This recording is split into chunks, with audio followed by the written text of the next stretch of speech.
Celebrity allure of entrepreneurship, many exceptional entrepreneurs remain shadowed. Here, I team up with these hidden talents to unveil their challenges and successes. Dive in with me to unearth entrepreneurial gems, learn from our experiences, and get educated.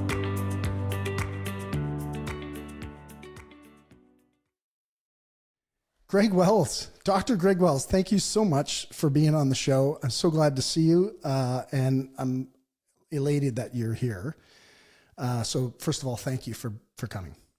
I appreciate it. Dwayne, it's so good to see you, buddy. I know we were talking about this for a while. I'm glad we finally managed to pull it together, and super psyched to spend some time with you and chat. It's gonna be great. Yeah, and I'm going to actually shout out to Stu Saunders, who's been on the podcast before, who introduced us. And it's interesting. So I was saying to the producer before the show that like, I'm a bit of a snob when it comes to, the 15 years that I spent with Tony Robbins. I'm a bit of a snob when it comes to watching people on stage and listening to them speak. And that's how we kind of first got introduced. And I got to say, as soon as you got up and started talking, and we'll get into what you do, but I looked at my wife and I'm like, we got to get Greg on the podcast. This guy's phenomenal. And so your whole stage presence and how you speak is unbelievable, man. I really appreciate that. That means the world to me, especially given, what you've done and who you've seen, and, the bar is high. So I appreciate that. And hopefully you and your wife got something out of it, and maybe we can share some ideas with your audience. It's gonna be awesome. It was awesome. It was so awesome. So I'll give you a formal intro here, or I'll try to do the best I can, because it's the only thing that I actually try to come prepared on the podcast for, is like, I really believe in, serendipity or grace, or the universe just showing up and guiding two people into an interesting conversation. And so I don't come actually with any questions. But I did your bio. I've read your book. It's phenomenal, by the way. Your most recent book, you have 5, but Powerhouse, which I'll get into that in a minute. But so Dr. Greg Wells, sorry, guys, listeners, to divert here. But so you have your master's and PhD in exercise and respiratory physiology. And correct me if I'm wrong after, but I'm just giving you kind of my high level notes. And you're, I would just say, like an adventurist and an exercise endurance sports enthusiast, which I would love to hear more about that. And I know you've done some ultra marathons, Ironmans, and I can't ever pronounce it, but you did a big bike tour in Africa. Tour d'Afrique, is it? Or the Tour d'Afrique? Yeah. Okay, yeah, cool. 2003, 20 years ago. I can't even believe it's been that long. Crazy. Oh, really? Wow. Yeah. Well, I mean, you're still at it because you're doing a lot of like mountain climbing and ice climbing and all that kind of stuff. I did want to read one thing, that I'm going to just read it out, because I won't get it accurately if I don't. But when I was doing the research on you, like your Moonshot, which I have a couple questions about, but later. But your Moonshot is to solve the billion-person problem of sleeplessness, reducing by, I think it was 25%, obesity by 35%, inactivity by 85%, and mental health by 20%. And there's kind of the subnote to it, which is, I want to achieve this by making our workplace and schools, I'm going to let you share it. But basically, you want to do it in the workplace and in schools. When you go there, it's to get healthier, improve your well-being, and reach to your true potential. And so, I mean, I think that in itself is like a whole conversation. There's going to be so many things that we're going to be able to talk about, but essentially, like, I kind of nut you down as you're a cross between an Andrew Huberman and a David Goggins. Right. Like, that's funny. I like that. That's cool. Thank you. You have like two pretty epic humans, man. So even if I'm in the same conversation, that's super cool. Well, honestly, I do. I think what you have to speak about is shaping people's lives, improving their longevity, improving their health span, your experience. And it all kind of started too from, your own personal incident when you were a teenager, which I'm sure we'll talk about. But ladies and gentlemen, That's my introduction to Dr. Greg Wells. This guy is a fabulous human being, and I'm going to pre-call it right now. Pull out your notebook and your pen, because you're probably going to want to write a lot of stuff down. So that's my pre-frame. Good to see you, bud. Yeah, good to see you too, buddy. And thank you so much for that. Ultimately, it's just about helping people. If I always come back to this, what do I love to do the most? I love to coach. I love to teach. I love to share ideas. And what I've discovered, I think I'm pretty good at, is taking really complicated science and making it understandable for people. So that's what I'm leaning into more these days, just doing more public speaking, more podcasts, more books, and have the opportunity to share these ideas with your audience is amazing. And as you mentioned, like, imagine if we could make schools places that when you go there, you get healthier, you improve your well-being, you reach your potential. Some schools, absolutely. But imagine if we could do that with all schools. Similarly, we all spend a lot of time at work. Imagine if we could make our workplaces places that when you go there, you get healthier mentally, physically, emotionally, because unquestionably that's going to unlock our performance, which means that, the company will do better too. Like, we want to be successful, but do it in a healthy way. And that's what it's all about now. So, it's interesting, when I read your Moonshot, and that's, so I do have a side question, but Peter Diamandis, like, that's where Peter, that's the first time I heard Moonshot. Are you at Abundance 360, Peter, or is yeah, that absolutely. Kind of so that's where that came from, right? And it's written in the inside of my journal. And, I literally wrote down Peter's Moonshot and then used that as a tactic to work through coming up with my own. I did his the 10-day training program that he runs on that to come up with your own Moonshot. And that's the one that resonated. I don't worry so much about, hitting a billion people, not hitting, but like reaching a billion people. But the numbers that fascinate me are that 25% of the population diagnosed sleeping challenge. We have 35% of our population that struggles with obesity and overweight. We have 85% of our population that doesn't get enough physical activity to prevent a chronic disease.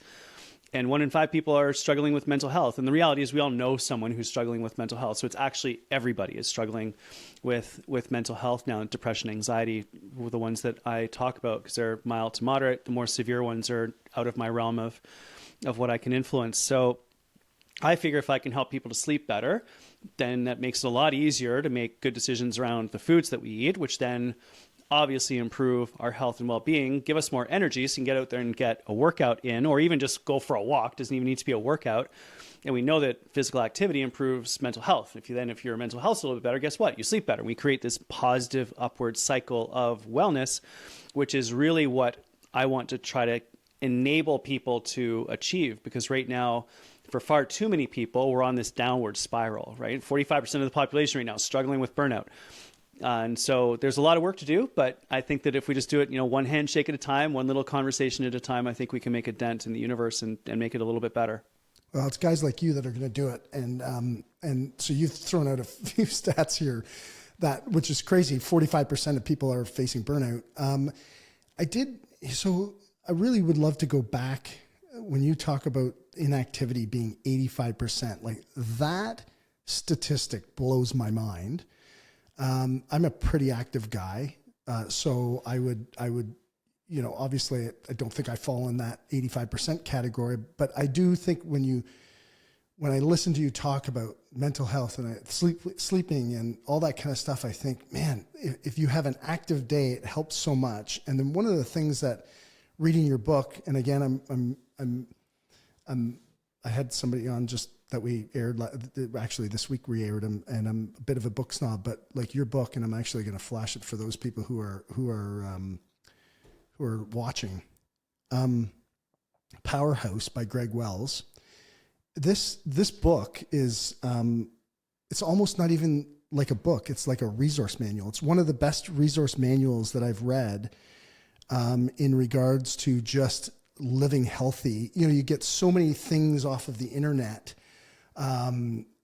reels, people listen to Instagram and their social media, Facebook, all that kind of stuff. And there's lots of valuable stuff out there, don't get me wrong, but the way you put it in this book and how concise it is, it's fantastic. And the first one, so I wouldn't mind actually just kind of, breathing into this a little bit. And actually I use the word breathing because it's the first chapter of the book.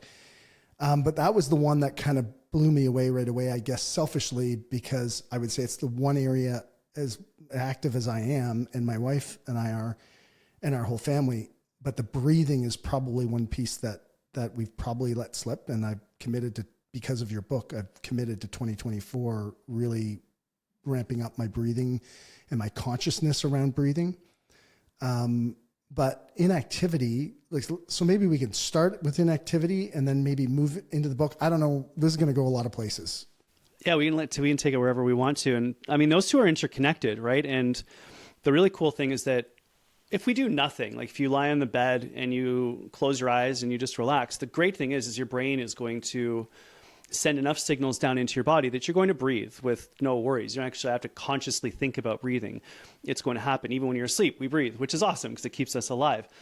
But the cool thing that we've discovered is that if you change your breathing patterns deliberately, you can alter your physiology. So for example, if you take a nice deep breath in and then a very long exhale, that calms down your nervous system and decreases the feelings of distress, for example. And so that birthday candle breath, right? Like children will do that naturally. You see little kids, they'll sigh every once in a while. It's awesome to see. And we can do that too. So if there's a point during the day when you feel like you're tense, and you're just like, man, I really need a reset right now. Just like,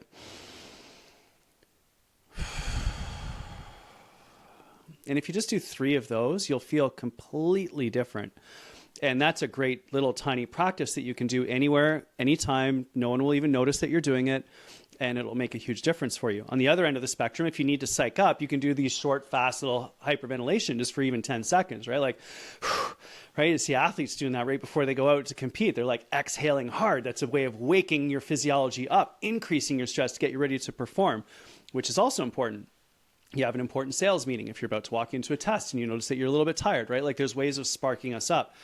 Point being with all of this is that we can alter our physiology through our breathing. So it's kind of cool that we can adopt breath work practices that then enable us to get into control of how we are feeling through our breath. It's almost like your breath, an action of breathing deliberately, then alters the way that you think, which then alters the way that you feel and gets us back into a place where we're able to either calm ourselves down if that's what we need, or psych ourselves up if that's what we need as well. So it's pretty neat how much of an effect breathing can have on our physiology.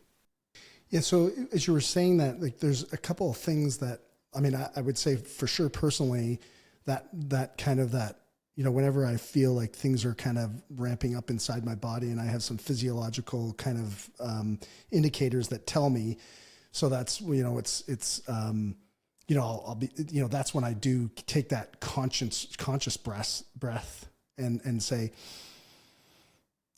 okay, is this true? Is it really true? You know, I ask myself, I have a series of questions that I ask myself, and it kind of brings me down. And I think, like, for people listening, like, they might go, okay, yeah, I get that. Like, that's pretty common sense. But where's the optimization and the ultimate optimization when, and I would say, I'll use maybe the word intention, where people use breathing for intention in order to improve to the next level. I think there's, you know, I kind of group people, you know, there's these people who are just, you know, they're letting the world or their own conscious just take over for them, and whatever happens. And so I think, like, you address it in your book where there's different levels of breathing. I don't know if maybe you could just kind of talk about that a little bit, and how people can take it wherever they are, from, you know, the basic of, I have no conscious awareness of my breath or whatever, and it just happens and shit, I don't know how I live, to the people who have intention. And then those people, whether if they are athletic or if they are high performers, how do they crank it to the next level? Got it. Yeah, I mean, there's a lot there, obviously. And just to get started, the most important thing is just building your awareness. And it's so interesting that meditation, like a core practice that so many high performers adopt, that improves your health and well-being too, not just your performance. But one of the anchors that's commonly used in meditation is breath. So you close your eyes, you relax, you bring your attention to your breath, and you count your breaths. And You watch your breaths as they go by. And then when you notice that you're distracted and that your mind has wandered, you bring your attention back to your breath. And that's the beginning of building some awareness around your breath and how you breathe. And so it's a very cool tool that can be used for improved mindfulness and vice versa. So that's sort of the starting point. The next level when it comes to breathing, without question, has to do with building more space between some sort of a stimulus that occurs in your life and your reaction to that stimulus. Let's say you see something on social, it makes you feel not awesome, you question its truth and you're like getting frustrated, and you're about to notice that you notice that you're having this reaction. The beautiful thing about taking a breath in that moment doesn't have to be social. It could be someone says something in a meeting, or maybe something happens at home that makes you feel a little bit stressed. That little breath just gives you a little bit of space and time between the stimulus and your reaction. Now, if those two things are back to back, if there's a stimulus and all of a sudden you're like snapping, that's a reaction. Usually that's out of our control. That's very biological, and it's a lot of programming that goes into that, and it is what it is. It's rarely awesome. It's rarely optimized. The more time and space that we give ourselves between stimulus and whenever we do next, that moves from then being a reaction to a response. And I love thinking of it in terms of our responsibility, not responsibility in terms of like what we're supposed to be doing, but response-ability, your ability to respond to a situation intentionally. And so what I think breath work does in that moment is just buys you a little bit of time. And it'll feel like a million years for you, but the rest of the world around you, it's like 3 seconds. They can wait, right? Just a few seconds for you to take a breath and be like, huh. And it's actually a chance for you to be contemplative, for you to think, for you to be like, what is it that I actually want to do next? And I'm not perfect at this by any stretch of the imagination. This week I got an email, it set me off, got super frustrated with it. And I was about to send a response, and Judith, my wife, was like, do not send that email. Just breathe. And I was like, right, okay. And I was like, delete. We'll send that tomorrow and try to deal with that a little bit better, right? So stage 1, mindfulness, bring your awareness and build that up. Become aware of your breathing. Step 2 is use breathing to create a gap between stimulus and response. The bigger that gap is, the more intentional it becomes, the more it turns into responsibility. And then if you want to actually use this to elevate your performance, then we can do things like in the morning, when you wake up, you can do activating breathing patterns. If you want to check this out, there's a very cool app called Othership. I think you can get it at othership.us. It's my buddy Robbie Bent's company that built that app. It's super cool. They do breath work to music. I love listening to it. And so that's a way for you to get psyched up in the morning. My son uses sleep casts at night from Headspace. He's only 9, and that helps him to calm down at the end of his day because they lead you through little stories, and there's a little bit of breath work incorporated there, which is really, really neat. So that's sort of a way of bookending your day using breath work to either get you going or to calm you down. If you want to use this in sports, it becomes very interesting. It doesn't have to be sports. It can be your physical training. Breath work really helps us with that too. If you think about getting into the weight room, what are we taught to do? We're taught to exhale on the contraction part of the movement, which increases your strength and your power. So we always incorporate breathing patterns with anything that we are doing in the gym.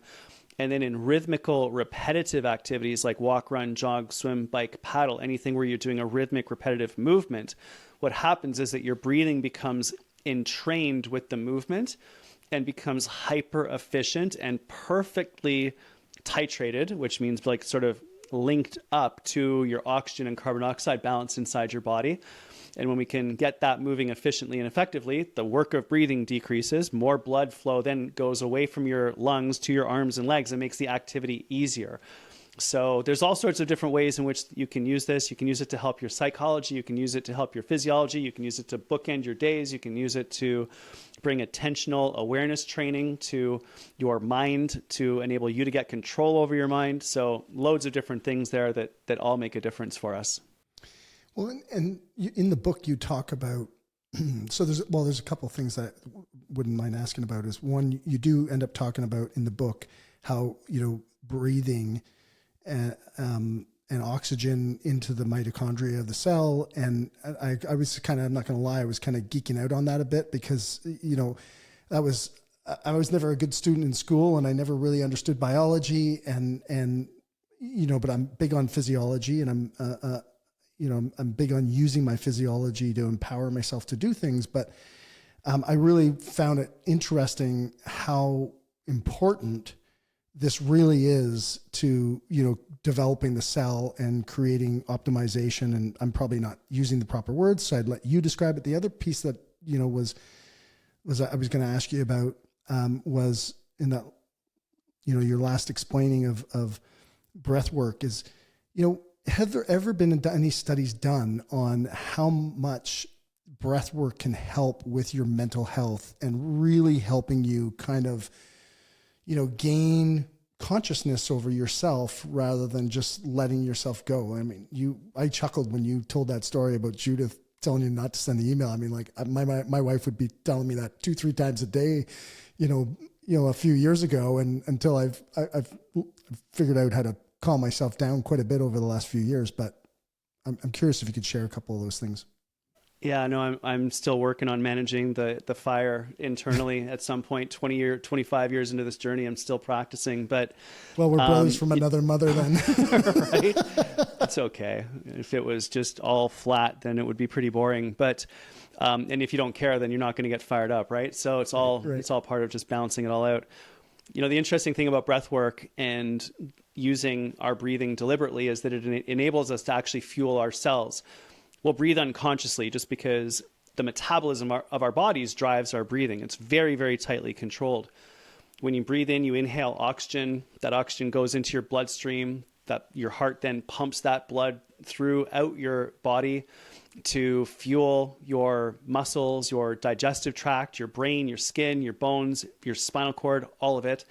And all of those different tissues use the oxygen to help break down the foods that you've eaten to create energy that you then use for all of the processes inside your body: movement, thinking, digestion, all of it. The metabolism that happens when you think, when you move, when you digest, creates a waste product called carbon dioxide. And the beautiful thing is that as oxygen moves off the hemoglobin molecule in your blood and goes into the tissues, your hemoglobin molecules then absorb all of that CO2, that carbon dioxide, carry it back to your lungs, and then you exhale that CO2 out. And so when we breathe intentionally and deliberately, we maximize the amount of oxygen in our bloodstream, and we're effectively getting rid of the CO2 out of our bodies. Now, that will happen completely naturally. Your body controls that very, very well. A good example of that, for example, is bad language there, but anyway, like a good example of that is that if you take a nice deep breath in and you hold your breath for as long as possible, your CO2 levels will eventually increase and you will take a breath because your physiology will drive you to take that breath. You'll feel that sensation of breathlessness and eventually you're going to breathe. Like no matter how motivated you are, your physiology will override your psychology and take control and get rid of that CO2. So it's very tightly controlled. But if we breathe intentionally, let's say a few deep breaths to start your day, you're making sure that all the CO2 is cleared out of your blood, and you're making sure that your blood is nicely oxygenated and flooding through all of those tissues, which is really, really fantastic. So it's a really cool practice that, enables us to have the most possible energy, because if your tissues have all the oxygen that they need, then they're going to be able to break down the foods that you've eaten to create the energy to fuel whatever it is that you're doing during the day that you care about the most. So it's a pretty neat little energy driver, and it's all geared towards that cellular respiration that happens in little structures called mitochondria, which are in almost every single cell in the body. If there was a practice, I don't want to beat breathing to death here, but I do want to, the one piece that I would love to just kind of leave the audience with is in your opinion, or based on your experience, is there a conscious process throughout the day? Like how much more could I optimize my physiology, my health, both now and long-term in the future, to if I had a conscious, I'll call it ritual or exercise program, or breathing program is probably the better word, where if like every 1 minute, 5 minutes, 10 minutes, I just did, a 30-second exercise with my breathing that would get me, longevity, peak performance, all that kind of stuff.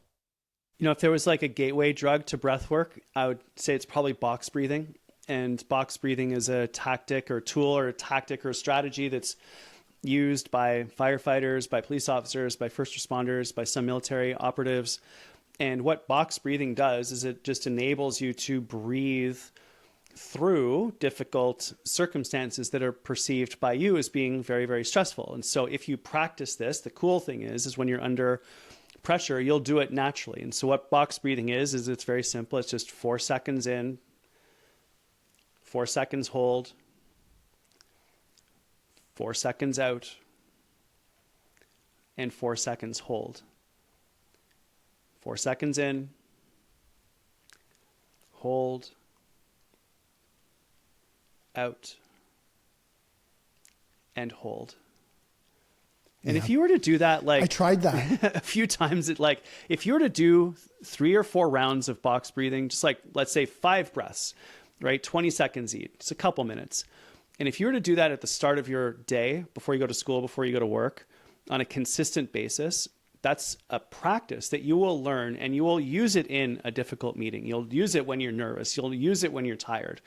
There's this amazing moment. I had the opportunity to commentate a couple of Olympic games, and at one of the Olympics that I commentated, there was a figure skater named Joanie Rochette. She lost her mom right before the Olympics. She went out to compete, and the crowd went crazy to support her.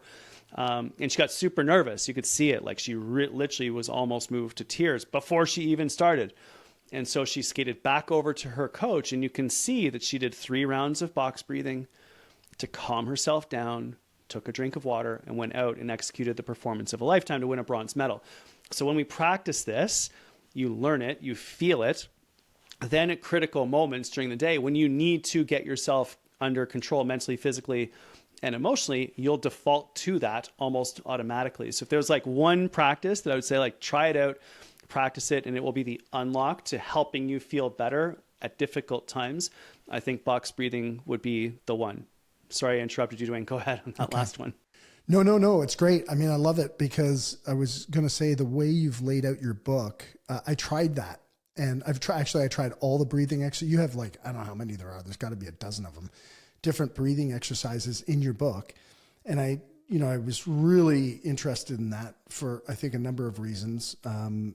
Both me personally, also for, I've got a father who's not well, and watching him, I think breathing would help him considerably. And, recently it's been obvious and how important conscious breathing is. But the way you've laid your book out is like, it's really, really interesting from the perspective of, you kind of broke it out into 4 sections or chapters, whatever you want to call them. And one is breathing, the next one is movement, energy, and then thriving. And I loved how you, and guys, I can't encourage you enough. If you were looking for I'm going to call it, well, it's a book, but it's a resource actually more than anything. It's one of those things that you kind of keep on your shelf and you go, hey, I want to do this. And you pull out Greg's book and you actually kind of look it up, and it'll be in a section of how you can, different ideas and techniques that you can use in order to accomplish the goal that you're looking for. Whether it's in mindfulness or, bringing your energy up in stress response and sleep and exercise and food and all that kind of stuff. Like, it's a complete resource. And I did try that. It's harder than I thought. Like that hold for 4 seconds at the top and at the bottom, especially at the bottom, it's like, poof. Yeah, it's really so fascinating. The hold on exhale is so hard. But the really cool thing about that is that when you get comfortable with holding your breath on exhale, because it's not like you're out of air, right? And so to hold your breath while you're out of air goes against all of the instincts that we have. But the really interesting thing is that really calms you down, because if you can learn to relax during the moment while you're holding your breath on that exhale, it really helps you to learn how to settle the mind under difficult circumstances. It's actually brilliant training for your mindset and for your mental strength. So that's one of the really cool little hacks that you can get out of that box breathing technique is just getting comfortable and relaxing into the discomfort of what it feels like to hold your breath on that exhale. And so thanks for bringing up the point about mental strength, because, you're right, it is hard. and as you were talking, I was like, how, when you, in your Moonshot, mental health is one of the key elements of your Moonshot. And what do you think are the biggest things that people can do? You know, you talked about this breathing and holding on the exhale being good for your mental strength. And me, I just kind of equate mental strength to mental health. And I might be wrong there, because what do I know? But I'm curious, for people who are struggling with mental health, maybe we could flip into that, because it's a good segue from breathing and utilizing breathing for your mental health. But also, what else are the contributing factors that, you kind of talk about that would address that? Yeah, so let's just set some parameters around the conversation around mental health. So we have mental illness, which is like severe depression, manic depression, schizophrenia, personality disorders. Like that is a clinical issue that should be, see a clinical psychologist, see a psychiatrist, get some support, because that is a medical condition. It's far beyond what I'm trained to deal with. So we'll just separate that from the conversation and acknowledge that it exists, and definitely get support if you're struggling with that. Then there's mental health, which is variations in our mood throughout the course of the day, the week, the month, the year. And that includes things like mild to moderate depression and anxiety. And so, again, I'm a physiologist, not a psychologist. So I'm going to talk about the things that in the research show influence that from my realm, which is largely exercise and breath work and nutrition and sleep. And what we have discovered is that there's a couple really cool things. We know that physical activity and exercise is spectacular for our mental health. A really cool study that came out a few years ago that shows that when we exercise 3, 4, or 5 times a week for 45 minutes, that results in the lowest mental health burden. So basically the lowest risk for depression and anxiety. So if you want to optimize your mental health using exercise, then that 3, 4, or 5 workouts a week, 45 minutes at a time, is the number that we're shooting for, sort of the number of sessions and the volume in that session. Cool thing is that study broke it out into 8 different types of exercise: gardening, housework, walking, running, weights, yoga. And what they found was, doesn't matter what you do. It's the exact same effect. So when it comes to our mental health, any type of physical activity whatsoever makes a difference and improves our mental health. The cool thing also is it also improves your mental performance. So another study looked at 5,000 school kids in the United Kingdom and showed that for every 15 minutes of physical activity that was added to the school day, GPAs went up a quarter grade point to a maximum of 1 full grade point, 60 minutes beyond which there were no further benefits. So again, imagine if we could sprinkle physical activity into our days at work and at school. My gosh, we could elevate mental health so much and also improve cognitive performance at the same time. So that's the mind-body connection in action, basically. And one of the most important things that I recommend for people when it comes to optimizing our mental health is a consistent exercise routine. It doesn't even need to be exercise. It can just be physical activity. Increase the number of steps that you're taking throughout the day. It doesn't matter where you're starting. It could be 500, it could be 7,000. We're just looking to nudge that up a little bit more. Once you're at 21,000 steps a day, that's a half marathon. You can pump the brakes, right? We don't need to go up to that level, but just a little bit there makes a huge difference. And exercise is a really incredible, easy, free way for us to improve our mental health. So you were talking about that. It's interesting that, and maybe, and I probably have to, and I think differently about it when you express it that way, because, for me, when somebody says exercise, it's like I go into the gym, I grab my, or I'll toss some iron around and work out, or I'll grab my boxing gloves and work on the heavy bag a bit and all that kind of stuff. And if I'm not, either drenched in sweat or the next day I'm not in complete and total pain from my workout, I feel like, oh shit, I didn't do enough. But really, when we're talking about mental health, and what kind of popped into my head was, is this as much about physiology, or is it, by getting out gardening? Like I look at and I'm not trying to be judgmental, but when you say gardening, I'm like, that's not exercise, but I know it is, and I know I'm wrong. So yeah, you try a deep squat while you're weeding and to see how that feels. But if you're down on your hands and knees and like, leaning and grabbing stuff and like, it counts. And I come from the same background as you, like, high performance athlete growing up, a physiologist for Olympic level athletes. Like, I've done all the heart rate measurements, the blood lactate measurements, the heart rate zones, the long workouts, the aerobic, anaerobic, alactic zone training. Like, I've done all of that stuff. But when it comes to our mental health, what we have discovered is that it doesn't matter what you do. Anything has a benefit. And interestingly enough, research from McMaster University in Hamilton, Canada, has shown that as little as 60 seconds of exercise has positive physiological benefits. And there's emerging research that shows that very short bouts of physical activity improve our mental health as well.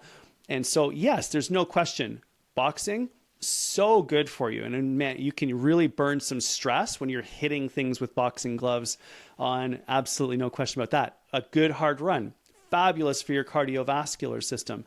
Lifting weights, spectacular for your muscles and your bones. Interval training, great for your buffering capacity, for your heart, your lungs, your blood, and also for your brain. All of those different modalities of exercise have unique benefits. Mix it up, do whatever that you love, because the more that you do it, the better that things are going to get. The really cool thing is, though, they all improve your mental health. So anything lowers your risk of anything where you do physical activity. Let me clarify that. Anything where you're doing physical activity reduces your risk for depression, reduces risk for anxiety, can relieve anxiety in the moment, can relieve depression in the moment. And so we really need to lean into that. Not saying don't take your medications, don't follow your doctor's recommendations. Absolutely do that. Just use physical activity as an amplifier to improve all of those benefits as well. But I love what you were talking about there, which was really hit home to me, because my perception, which is not the right perception, is I got to do, X plus times 10 in order to, but you don't. You can garden, you can shovel the driveway, you can go out for a walk, you can do things that, sit-ups, push-ups, whatever it is, push-ups against the wall. And for those, this is the perfect time of the year to have this discussion, because people who are new into looking at an exercise routine, or if you know somebody who's struggling with, mental health, participate with them, get them out. Let's go for a walk. Let's do something that's going to exert their energy. And if you're a beginner, or if you have young kids, or you have older parents, these are important pieces to get them up, get them moving. And it doesn't have to be a massive workout. It could be just, and you said 45 minutes, I think, right? 3 to 4 or 5 times a week. The research says 3, 4, or 5 times a week, 45 minutes, lowest mental health burden. But as you mentioned, it doesn't really matter, to be honest with you. Like, if you go for a walk and talk with a friend who's not feeling very well right now, they're going to feel better after walking and talking to you. So do that. I remember when my kids were young and we were struggling to find time and energy to get our workouts in, I would go with my kids to the park. And I remember one day very clearly trying to replicate everything that Ingrid did when she was 3 years old in the park for 90 minutes. I was shattered. Do you know kids do plyometrics constantly for and wind sprints and deep squats and all sorts of stuff. And it was exhausted. So, I mean, that's an option for people who have young families. And, as our parents age, and maybe even, I've done some work in old age homes and seniors residences over the last few years, especially coming out of the pandemic and lockdowns, getting someone to do any type of physical activity in those facilities has benefits for neurocognitive function, even for people with Alzheimer's and dementia. So throughout the entire lifespan, right from the park when you're a kid all the way through till we're approaching the end of our lives, this movement will benefit us. Our bodies are designed to move, and thinking that the body and the brain and or your mind are separate is not true. The brain is a physical structure. It is connected to your body through the nervous system. Your thoughts influence your immune system. Your immune system influences your brain. There's a gut-brain connection. When we move our muscles, the brain comes to life. So when we think of ourselves holistically, as this entire package of the brain, the skin, the spinal cord, your bones, your muscles, your digestive tract. Everything starts to come together.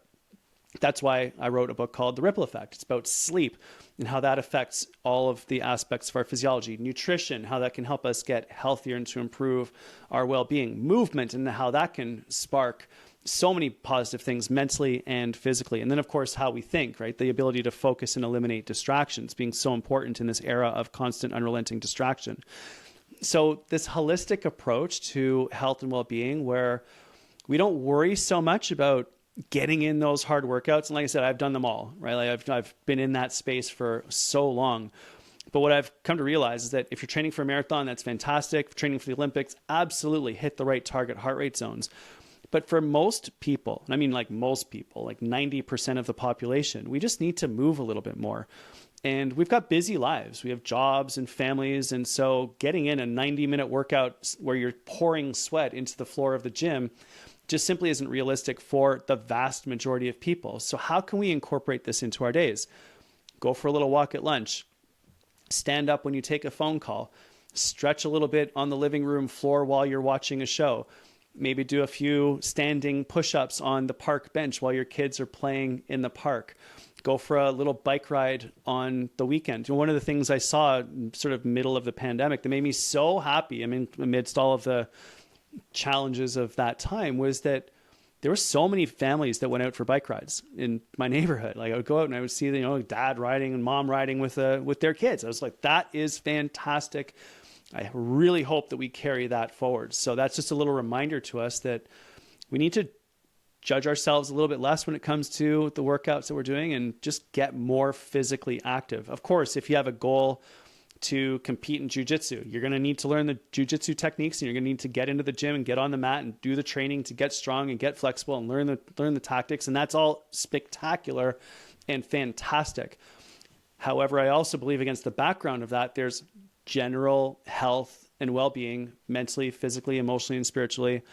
And one of the foundations for achieving that literally is just simply take more steps. It's interesting from reading your book. I mean, there's a whole bunch of, I'll frame this way.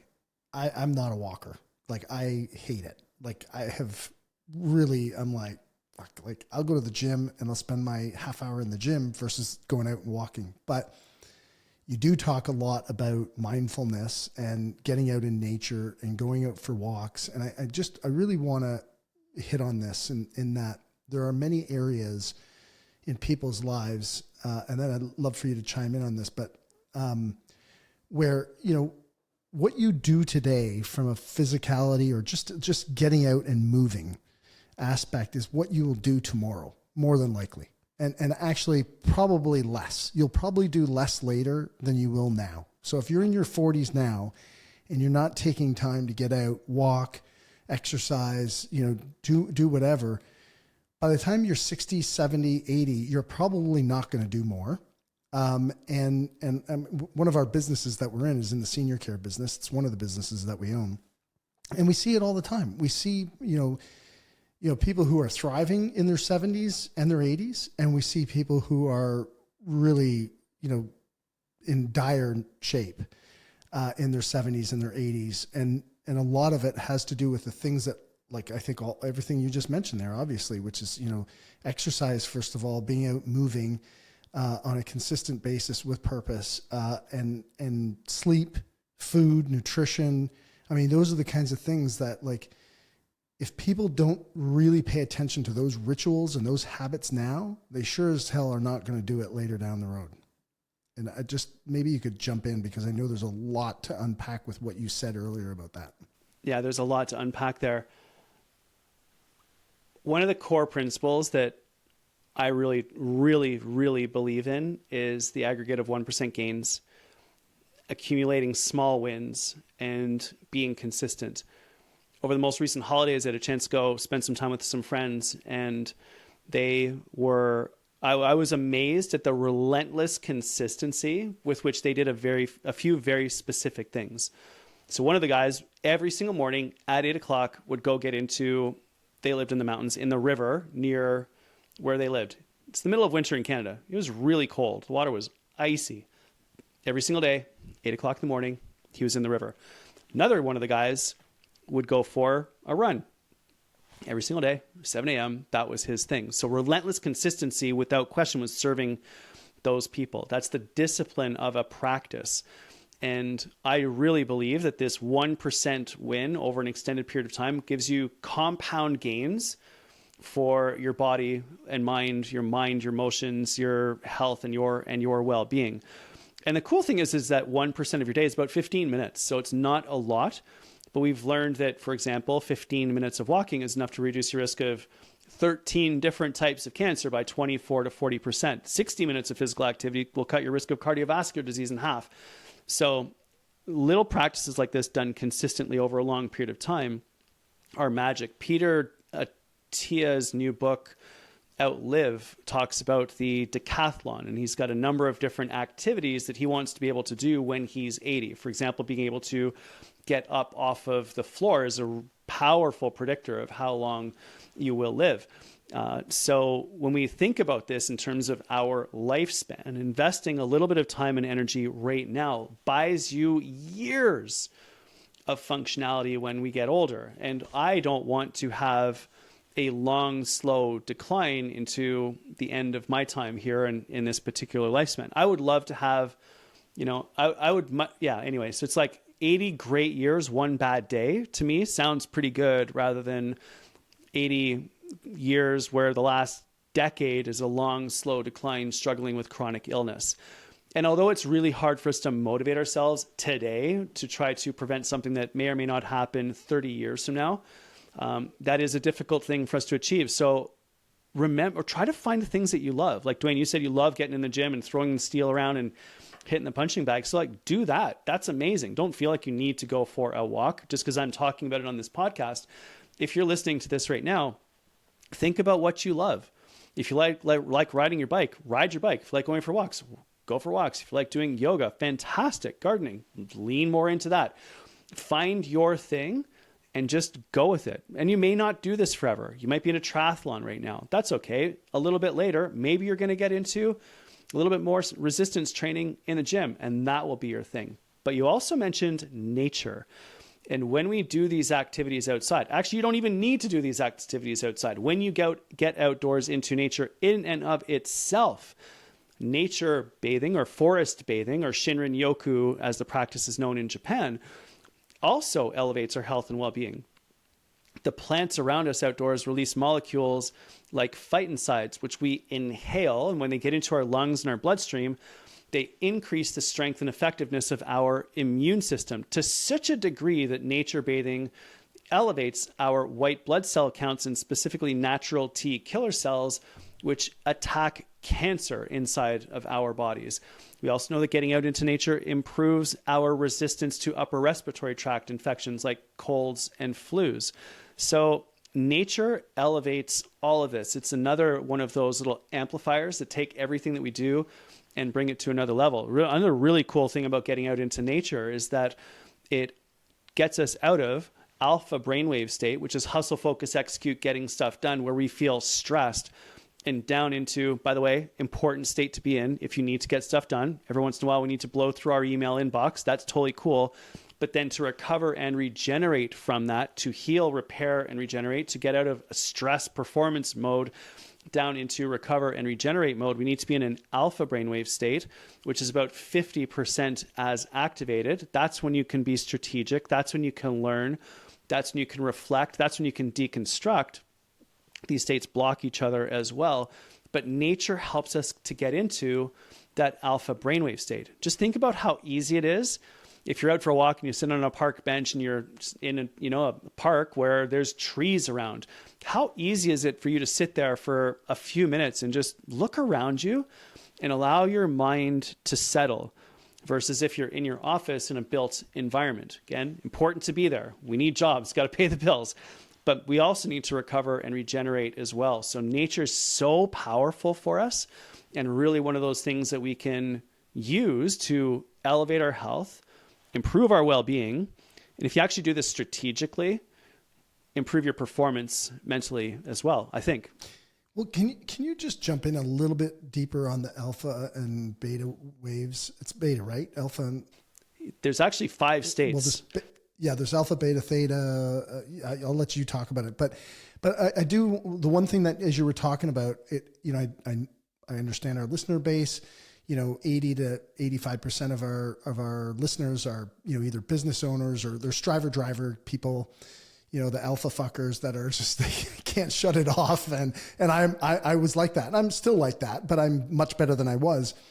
But it was, my perception of, people went, stop and smell the roses. I'd be like, yeah, smelling the roses for lazy people, patience and all that shit. It just wasn't my groove at the time. And it wasn't until I got older that I really saw the value, but I think it cost me. I think it cost me mentally. I think it cost me cognitively. This, staying in that alpha state for so long, repetitively over and over and over again for decades, I think really did have a negative impact. And I would love to help people understand this a little bit more so that they don't have to go through what I went through, because there is a different way, / potentially better way. Because while you're in an alpha, there's so many other things that you're missing, from an awareness perspective. And I just wonder, you talked a lot about this before, and I would love for you to share a little bit about this information because it's super powerful. Yeah, I think day 2 on the summit that you and I were at, the whole day from my perspective was around this topic. So I'm so glad that you brought it up. And this is hyper relevant for business owners. So let's just talk to the business owner. I'm a small business owner. I've got 2 companies that I'm running right now. So I get it. It's a struggle. It's a huge challenge. You're the CFO, CEO, CTO, like all of it. So I get it. I'm with you on that. And the understanding of the state that you want to be in to accomplish certain tasks, I believe, elevates your performance, but also actually unlocks most of the challenges that people are faced with when it comes to your health and well-being. And we know that being a business owner and an entrepreneur is really hard on your mental health. The statistics are not good for entrepreneurs. It's a hard road that we are choosing to travel with massive benefits. Sometimes I'm on that road for a reason. So sometimes we'll pretend for now, knock on wood, that it is.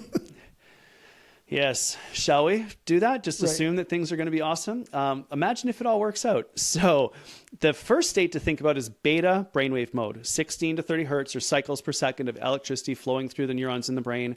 It's a very activated state. This is your hustle, focus, execute, get stuff done. I'm in full on beta brainwave mode now, speaking to you. I'm thinking about things. I'm planning. I'm analyzing your questions. I'm in performance mode. And that's all good, but it's stressful, right? I've got adrenaline going on. There's cortisol in my system. These are my performance hormones. And this is great because it's enabling me to focus better. My physiology is activated. My psychology is focused. It's phenomenal for getting stuff done, but it comes at a cost in terms of the amount of energy that I'm expending. So I will be tired. And in the hormones that are coursing through my body right now, specifically adrenaline and cortisol, which are amazing for instantaneous performance, but not great for your long-term health. So after this time where you and I are on this zone and performing right now and thinking and trying to serve people, I am definitely going to go into a recover and regenerate period, probably going to go hit the sauna, probably going to go do some mindfulness and meditation, maybe even take a nap so I can hit the gym later and do a good job there too. Then we slow down a little bit. By about 50% and get into an alpha brainwave state. This is commonly achieved when we do meditation practice. This is what we look to try to achieve when we're in breath work. When we're in nature, it really helps us to drop down into this alpha brainwave state. This is when you can be strategic. This is when you can plan effectively. This is when you can reflect and journal. This is when you can deconstruct and understand what went well and what didn't go well, which you can't do when you're stressed. So it's a much, much calmer state. Nature helps us to get into this state. Journaling helps us to get into this state. Mindfulness and meditation help us to get into this state. Being around people that you love and trust helps us to get into this state as well.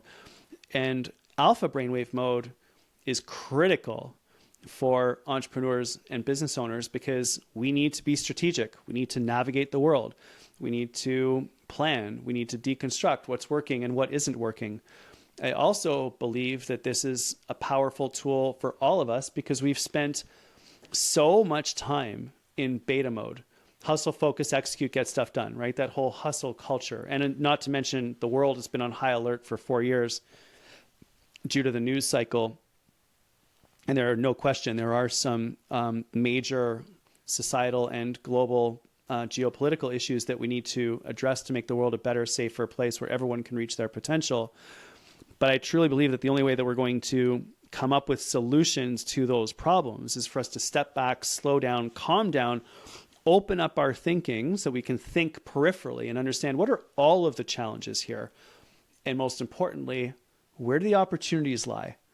Where can I make the world a better place? Where can I help people? Where can I serve people? How can I be my best in order to help others to the greatest extent of my personal potential?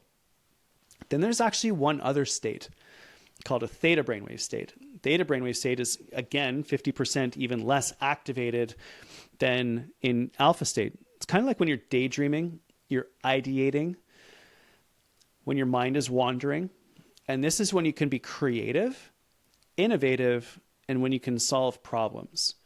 So think about stressful situations at work, and you need to come up with a solution to that issue. You're probably not going to come up with the solution while you're going through your email inbox. You're probably going to come up with a solution to that problem if you go for a walk and you leave your phone on your desk and you walk for long enough that your mind begins to settle. But it doesn't have to be walking. It can be cycling. It can be any type of rhythmic, repetitive movement.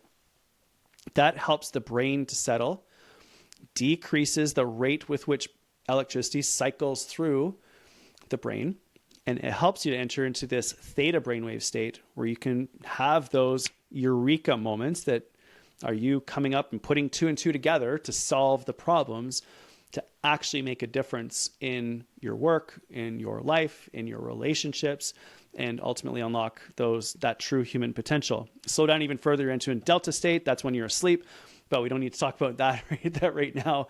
But those are the different states. And I think that the key for exponential entrepreneurs navigating a lot of uncertainty in the world as it exists right now, the magic is giving yourself permission to get out of beta mode, which is where the vast majority of the world is operating right now, into alpha so that you can learn and be strategic and plan, and then even sometimes down into a theta brainwave state, really chill, so that you can come up with new solutions to old problems and be creative and innovative. And that, I think, is the path forward, even more so in this era of artificial intelligence. And I think artificial intelligence most likely will probably take over the beta brainwave mode stuff. So the more that we can be alpha and theta now, the more likely it is we're going to be successful moving forwards. That's an interesting comment for sure. So I want to unravel that one. But before we do, the one thing I wrote, I was making notes when you were saying this stuff, and like, dude, this is great stuff because I very seldom take notes in podcasts because I try to be really into the conversation, but you're giving such great information here. It's so good. But the one thing that hit me was when you were talking about beta, and I think it hit me as much because I was stuck in that area so often. But how can people actively reduce? What could they use? Like, what's influencing beta in the world today? You talked a little bit about news. One thing that I stopped doing 6 years ago was I stopped watching the news. I don't watch the news on TV. I think it's complete horseshit. I will read some articles every once in a while. I'm on social media very little, but I'm just curious, like, as a business owner, like, there's people like drama. People like chaos. They're attracted to it. It's, and not everybody does, but many people do.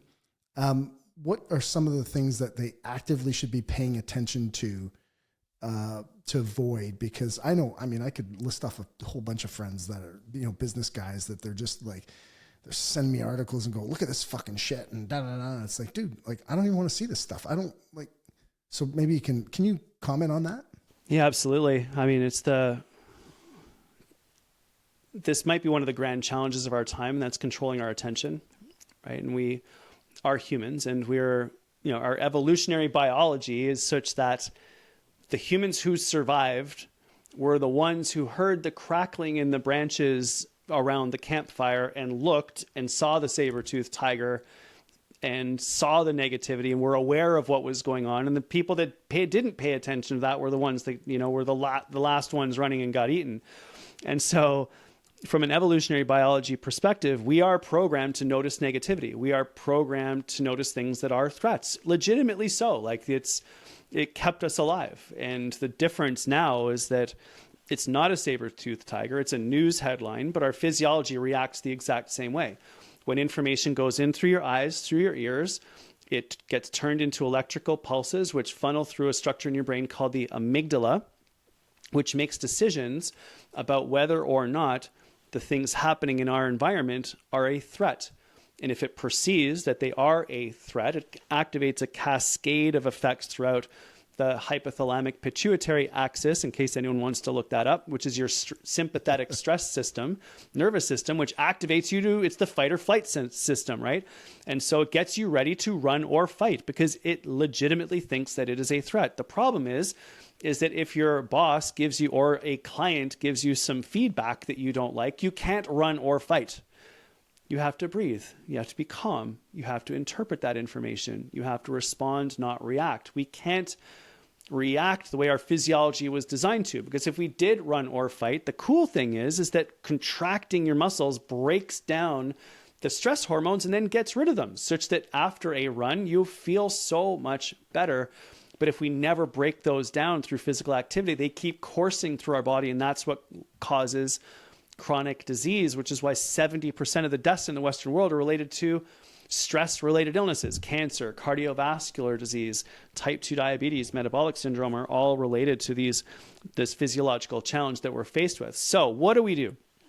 What we do is we leverage the media psychology effect, which is that whatever information is coming in through our eyes and our ears changes the brain via neuroplasticity. All of the information coming in triggers our brain to adapt and change positively or negatively. If you are binge watching the evening news, that will make you more predisposed to noticing negativity. But imagine you did something different, and instead of watching the evening news, the headlines of fear that are designed to make sure you don't change the channel so that they can continue to serve you ads. Imagine that you didn't do that for an hour, and instead you read the biographies of some of the greatest people in human history for a year.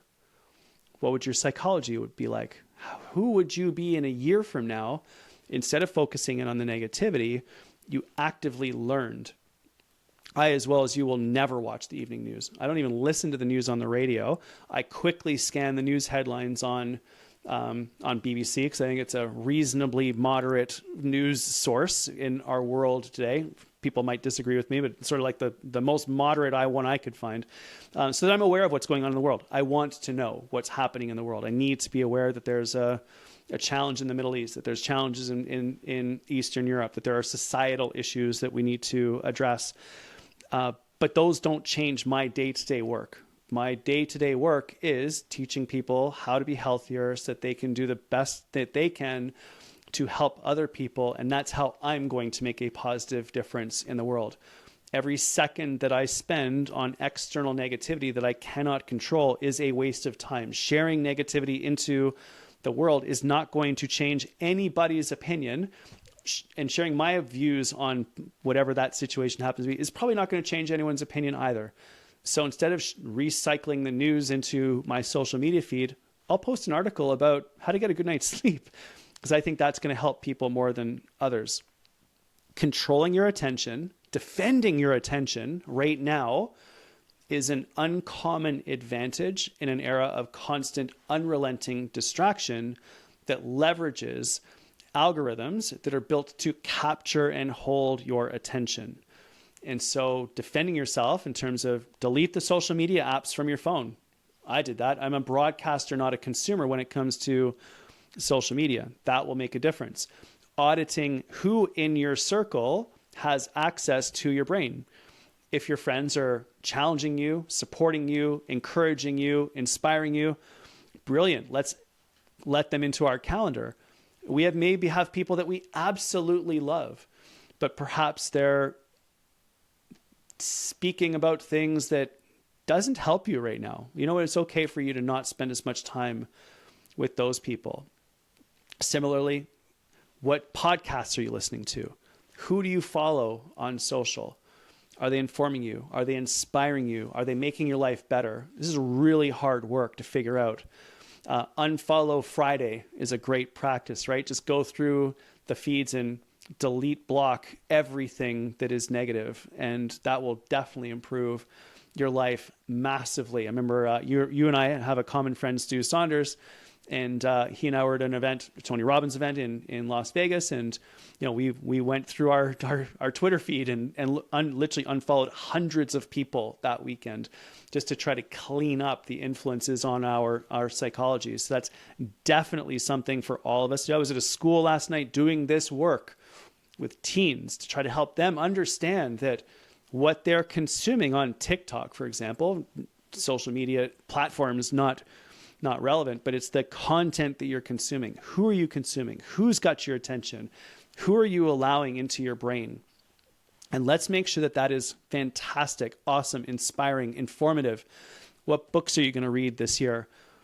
What articles do you want to read and or write even? What influence do you want to have in the world? Let's make it informative, positive, uplifting so that we can influence the people that we can influence in a positive way to elevate the world, support people, solve problems, and ultimately make the world a better place. I'm so glad. I'm glad you said all that. And I was really, really pushing to get you on this podcast in January because the new year sparks these kinds of thoughts in people. They really start to look at making some New Year's resolutions, and it'll be the end of January probably by the time we air this, maybe beginning of February. But this piece, guys, and actually I like that timing because most people, I forget what the statistic is, but it's like 87% of people abandon their New Year's resolutions within like 2 weeks or something like that. It's an enormously crazy statistic, and I probably completely blew that one, but it's nuts. And this is good advice, guys. What Greg is saying here is, I think Jim Rohn said it years ago, and I'll also bastardize this quote, but it was, he said, you must stand guard on the gates of your mind. And now more than ever, there are things at play, whether for good or for evil, that are trying to grab our attention. And you have to be self-selecting what you allow your attention to go towards. You only have so much time, energy, and focus. And what Greg is saying, go through your feeds and offload this stuff. It's not serving you. And to that point, it's like, where do the statistics take us in terms of mental health? Like, is it going to get better? Are we, with social media? I know that's a completely asinine question probably, but it's, for me, I'm so fearful when I look at, especially youth today, where they're going, what's happening in schools, where their attention's being drawn to, and how do we get a hold of it? And you kind of just talked about AI and, beta waves. And so I'd love to maybe jump into that conversation a little bit if you don't mind. No, I'm happy to chat about that. A couple of years ago, I was at a session at the hospital for sick children and was with some people that were discussing, what's going to happen after the pandemic. And the discussion went along the lines of whenever there's a collective trauma, which it, had happened in the world, there's inevitably going to be an impact that follows somewhere in the order of 12 to 18 months later. And so I think we're kind of on the back of that wave of depression, anxiety, and burnout that's happened for a host of different reasons. And, I'm a respiratory physiologist, medical professional. We did what we needed to do to get through that time. Without question, there are some learnings. We definitely could have done a few things better, but we did the best that we could. When we had a chance to talk about what's going to happen, we got some data that suggested that there would be a wave of depression, anxiety, burnout, some mental health effects of everything that has collectively happened over the last little while. Are you talking I do believe that we are on the back end. Are you talking about post-COVID? Yeah. So I'm talking about post-COVID. Okay. So like think about the end of the pandemic. Now we're sort of plus 12 to 18, 24 months. We're definitely at the back end of the wave of the impact that had on all of us. So I am very hopeful that things are going to get better. I also think that in order for things to get better, we have to continue to improve our world, make the world a better place, and really recognize that it's harder for some people to do that for others. So I'm working towards actively making sure that there are no systematic limitations on human potential. If there's anything in society that systematically blocks people from reaching their potential, that stuff's got to go, because I believe that everyone should be competing on a level playing field. And all of us then are in a meritocracy that enables the best people doing the best work to serve the most people and make the biggest difference in the world. So that's what I'm hopeful happens. I do believe that we are now in possession of information that makes it possible for us to improve our mental health. We know that exercise makes a difference. We know that eating healthy food, which is really hard for some people right now, especially in this inflationary environment that's made food so expensive, right? Like it's really harder to do that. We need to be a bit more strategic with trying to make that happen. We know that nature makes a difference. I'm really hopeful that we can work with governments to build more parks, more accessible places for people to be able to go outside and move with their families in parks, in and around places that make us better. We know what we need to do. We have the data.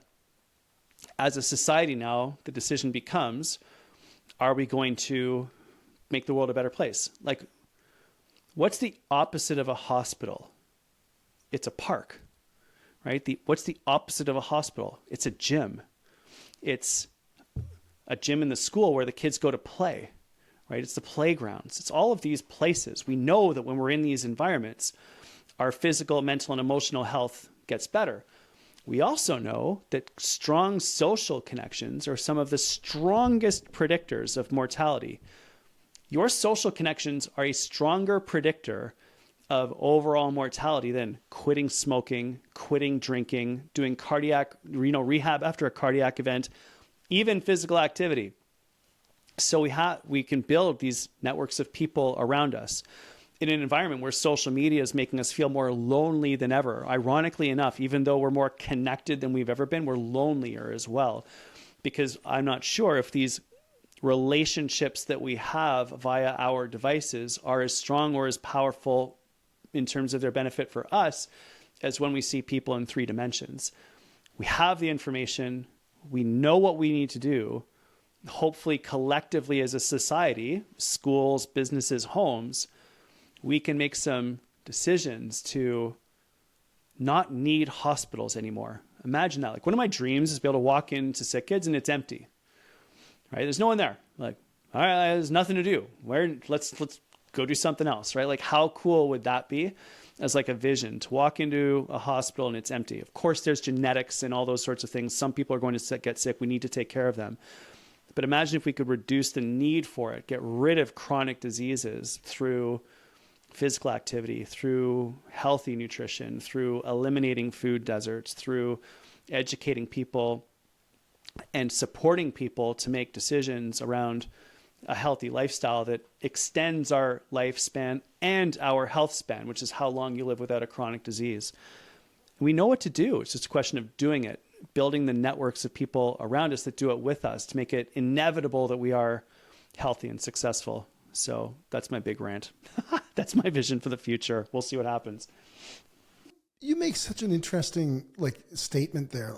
And part of my brain was, is that even possible? I mean, obviously you said there's genetic things that are going to go on and obviously we'll need hospitals, but what do you think, the question that kind of popped in my head was like, what would be the percentage in, say, in 20 or 30 years if people, I don't want to say got off their ass, but if they got ingrained and they really bought into this process and they really saw the significance. And I think sometimes they go, well, it doesn't make a difference anyways, what I eat, how I breathe, how I work out, what kind of difference is it going to make? But it does make a difference. And where do you think we could get as a society in terms of our health and our lifespan and our, our wellness, our whole wellness platform, where do you think we could get? Like, what would be a prediction that you might have based on your experience in history and education? And well, yeah, my prediction is probably going to be a lot different than what I hope. But an example I think that gives me the most hope is what happened in a Baltimore school board a number of years ago. And what the people running the school board noticed was that there was violence in the schools. There were behavior issues. The staff was spending more time dealing with issues around behavior and violence than they were around teaching. And they had no budget to do anything differently. And so what they did was they implemented mindfulness and meditation programs in those schools. They replaced detention with meditation. And over the course of a reasonably short period of time, the violent incidences in those schools that adopted these practices decreased by about 80%. So on the front cover of Time magazine, just look up Baltimore School Board meditation and you'll find the articles. And so I am hopeful that we can implement some of these ideas. That's why I work with school boards, that's why I work with businesses. When we create environments with children, with our employees, with our families, with our communities, where practices like these get installed, even in areas with tremendous socioeconomic challenges. The interesting thing is that physical activity is free. You just need to move. Meditation's free. Nutrition, without question, is challenging. Food deserts, prices going up, takes time to cook. All those sorts of things are challenging legitimately, and we need to address those. And we even see some of the tech companies now beginning to help people to use technology intentionally, not compulsively. Tech's not going away. AI is not going away. We're just at the very early stages of knowing how to use it. I believe we're undergoing a transformation in our society, much like we transitioned from agriculture to industry 100 years ago. We're now transitioning from industry into technology. And it's so early on, we don't really know how to use it, and we're figuring it out. And I actually think we're going to look back upon these devices much the same way we look back upon smoking. Like, can you believe we actually did that? We allowed that to happen? No question, that's how we're going to look back upon this. So I'm hopeful. Examples like the Baltimore School Board give me great hope that we can actually do things that will make a massive difference and that can be implemented right away. So I'm not willing to make a prediction right now, because I think my prediction about what actually is going to happen, unfortunately, isn't the direction that I want it to go. But I'm going to maintain hope and fill myself full of hope and do the work that I can to influence the people that I can influence, such that at the end of my time here on this planet, I can lie down on my deathbed with my family surrounding me and have a little grin on my face, knowing that, I did the best I could. I made a positive difference. I definitely moved the needle in the right direction, so I can look my grandchildren in the eye and say, you know what, I did my very, very best. I think I made a difference, and hopefully they can take the mantle and continue to do so. Humanity has overcome unbelievable challenges, and I believe that we can overcome these challenges as well, and without question make the world a better place, but it'll require a slightly different approach than what we're doing right now. If anybody listening, Google that story on Baltimore School Board and find out what they did and share that link with a teacher that because these are the kinds of things that we need. These are the stories. I've never heard that story before. These are the kind of things that we need to share. Those are the kinds of things that should go viral. Along with, because it starts with our kids, with youth, and in my opinion, schools should be, there should be some type of, get up out of your chair every 30 minutes and, do like a slow standing jog or, some whatever they used to call those you did in school and whatnot. And 20 seconds of shadow boxing. Go, right? Whatever. Yeah. Go. Let's gamify this kind of stuff in terms of, in the classroom and get people moving their body, get them breathing properly, get them eating, better. And that is a problem. Nutrition is going to be one of the ones that is going to be difficult. But it's probably, not the most important because, as you said at the very beginning of the podcast, we have 85% of the population is kind of classified as inactive. So, everything drops with it's like a pebble in a pond, and those ripples cascade out, and that's going to be what's critical. I mean, when you talked about the Baltimore school, it's, to me, that's, I mean, meditation I think is great. I meditate. I use Awake, but with what's his name, Sam Harris, his app, and I found it to be unbelievably healthy for me, from a, especially from that perspective of, and I'm not surprised by what you said about the Baltimore school, which is like extending the time and distance between stimulus and response. That is so critical. It's not just critical in business. It's critical in your intimate life. It's critical with your kids. Like, these are the things, if people could learn that one thing, it'd change their life in a lot of ways. It would change the experiences that they have with their kids, with their intimate, significant other or their friends and all that kind of stuff. So, I mean, all these are great points. And I'll just maybe, sorry, I try not to talk to him, but it's so interesting what you're saying, right? And when you were talking, it reminded me of the Serenity Prayer. It was, one of the things that one of my mentors, he wasn't an alcoholic. I'm not an alcoholic, but he used it because it's common sense. God grant me the serenity to accept the things that I can't change, and the courage to change the things that I can, and the wisdom to know the difference. And really, it's about, when you talked about it earlier about the media, you can't change that stuff. And so don't get drawn into it. It's critical to just really focus on what you can change. Anyways, those were kind of my drawouts from what you had said. And I we probably need to wrap this up soon, but I do have a couple, I really am interested in your thought processes from a perspective of the beta level performance, like or the beta waves in your brain, and being stuck in performance, and what it costs you in terms of energy and your hormones and all that kind of stuff. And you made a comment, and I did want to circle back to it, which was, you had a belief about AI will replace a lot of that function. And so the preparing for alpha and theta. And so I'd be really curious about your kind of perspective of where we're going to be going with AI, because I think I have my own personal opinions, and I see so many youth, so many kids nowadays, they're graduating like to become teachers and all that kind of stuff. And certainly teaching is not going to go away, but I think it's going to be done differently. They're going into health sciences, which is your background. I'm curious, where do you think that's going to take us, and the impact on these brain waves and how we utilize ourselves? And I actually think that it's, I actually think AI is going to be tremendously helpful. There's no question it could potentially be really bad, but I think it's going to be tremendously helpful. For example, I've trained ChatGPT on my 5 books. I've told it, don't scrape from the internet, just create answers to my questions based on my own books. So it has to use my information that I've written, that I've researched, that I trust. And it's incredible. You can say, hey, write an article on cold. And funny enough, it draws from my 5 books and writes an article on cold, and it saves me a huge amount of time. I, of course, edit it to make sure that it's good, but it saves me that initial time necessary to go through and find the pages and the beta brainwave work stuff, the lighter hustle, focus, execute, get stuff done. I still do my own thinking. I still do my own planning, my own strategizing, my own creativity, my own problem solving.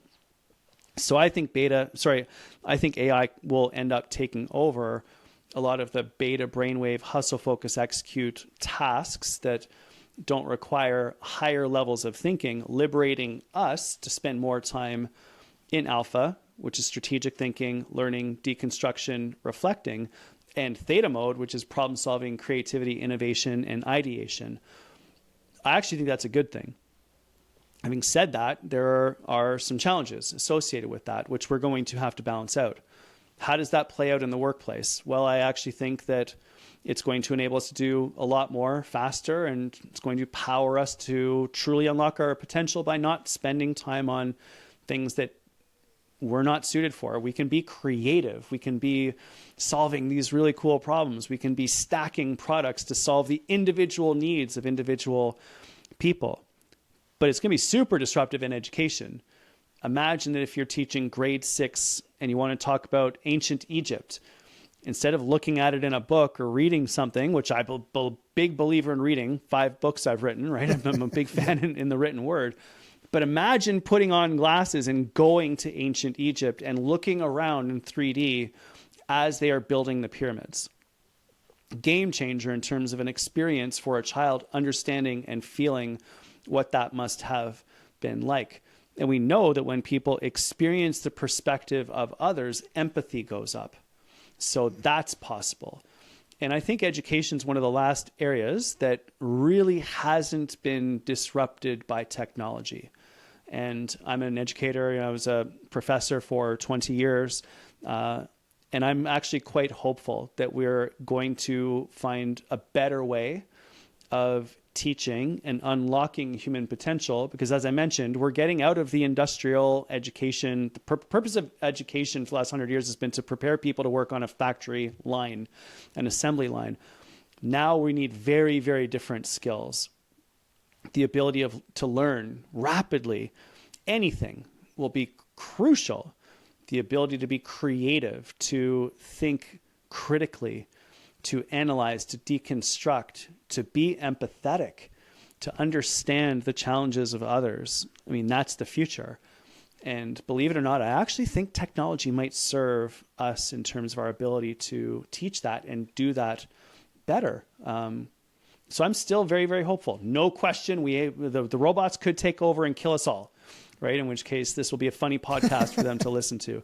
But I'm actually quite hopeful. And, Adam is 9 years old, and I want him to know this stuff, but I want him to use technology intentionally, not compulsively. And that's the battle, because the algorithms are geared to capture and hold his attention and train him to be compulsively using the tech.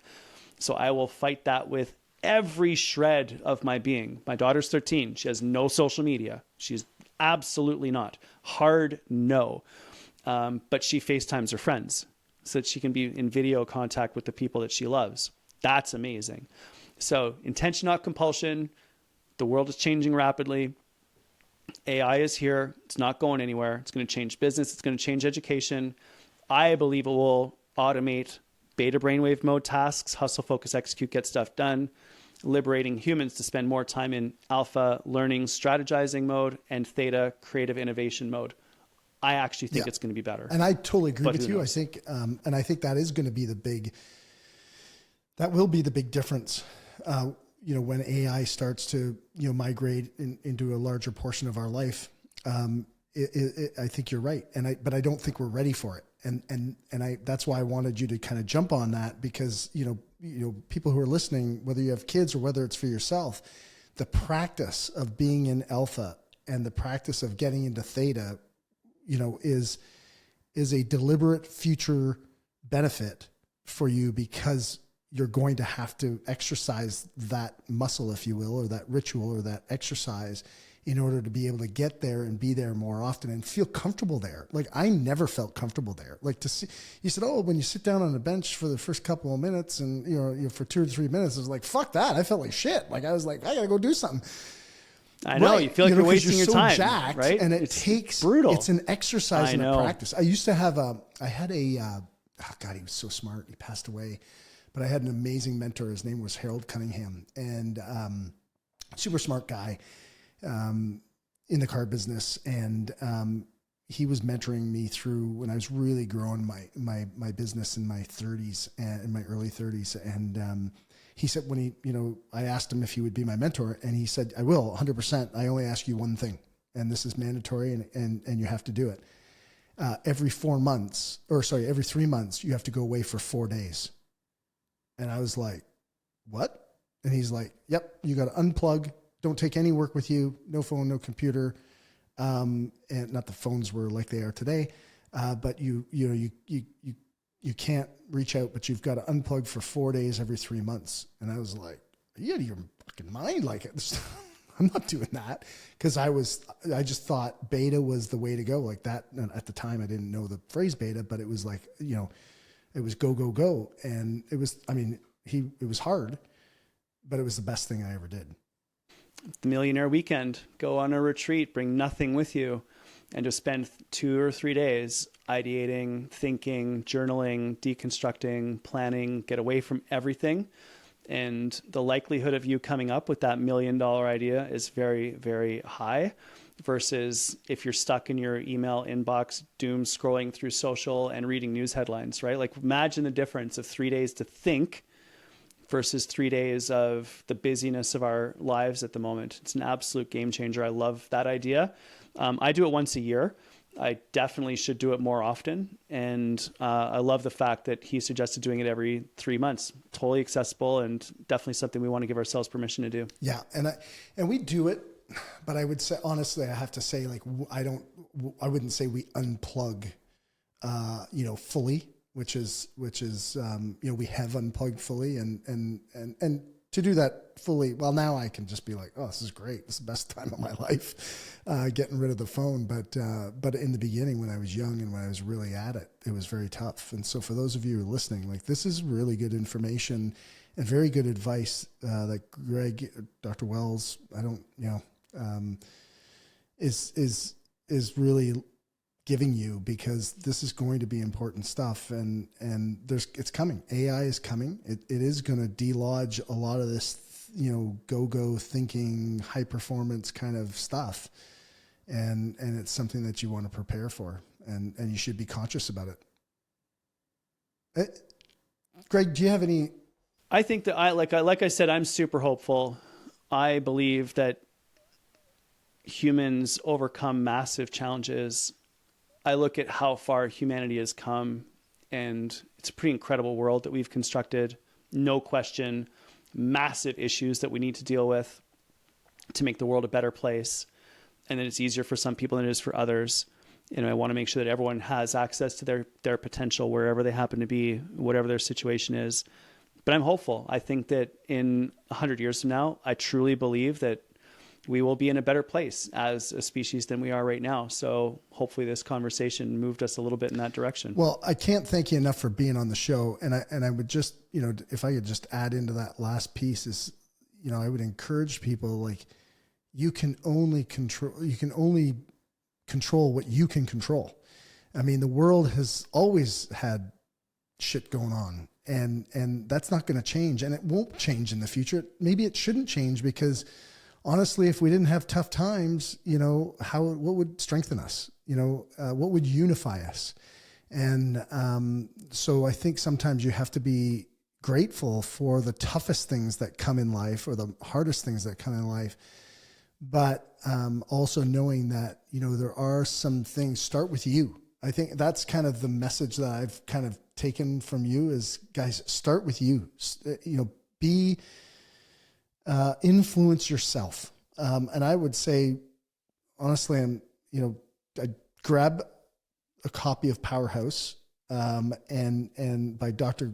Greg Wells, and I would go through it and use it as a resource, because and I never mentioned this earlier, but at the end of the book, you want to do one quick thing. Buy the book, go to page 197, I think it is. I don't have that written down. I remembered it.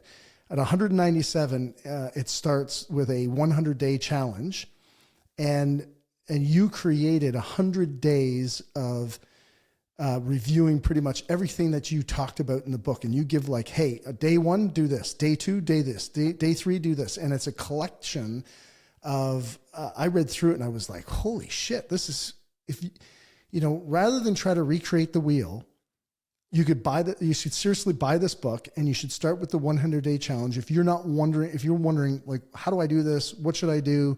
What are the first steps? And that's always, I think, some of the biggest problem is we have a conversation, we talk about some really high level stuff, and then people walk away from, whether it's this podcast or something else, and they go, well, how do I implement this? What do I do? Well, I'm telling you, buy the book.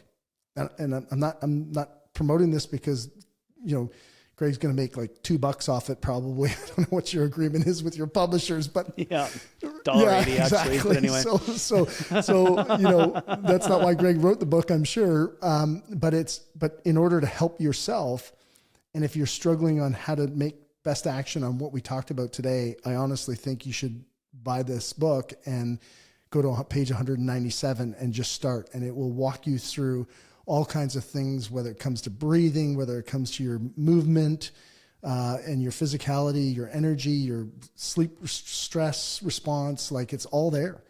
And thanks for putting this book together. Sorry, this is not a shameless plug for your book. I really believe that it is a really excellent guide to people who want to endeavor into this area of their lives and make themselves better. This is the new year. Go make it a new you, but it won't happen if you don't have something to just do every single day. Put it in your calendar, block some time aside for it, and get it done. Yeah. Thanks for the promo. I really appreciate it. Like, you're right. You don't make, no one's making millions. Well, very few people are making millions of dollars off their book. Like J.K. Rowling did Harry Potter. Good job. That's awesome. But for the rest of us, we just do it to try to make the world a better place. And I've been doing it to try to put my knowledge in a place so that my kids can read it someday and, it's still valid for them. So if you get the book and you really like it, that's awesome. Try the 100-day challenge. That would be absolutely amazing. Please ping me on social at Dr. Greg Wells, Instagram, Twitter, LinkedIn, whatever, and ask me questions, because I learn from the questions that come in. And many times I know the answer and I can point you to the right part of the book to get the answer and the resources and the references that you want. But every once in a while I get a question I actually don't know the answer to. And that's what keeps me learning, keeps me growing. So yeah, thank you if you get the book. That's awesome.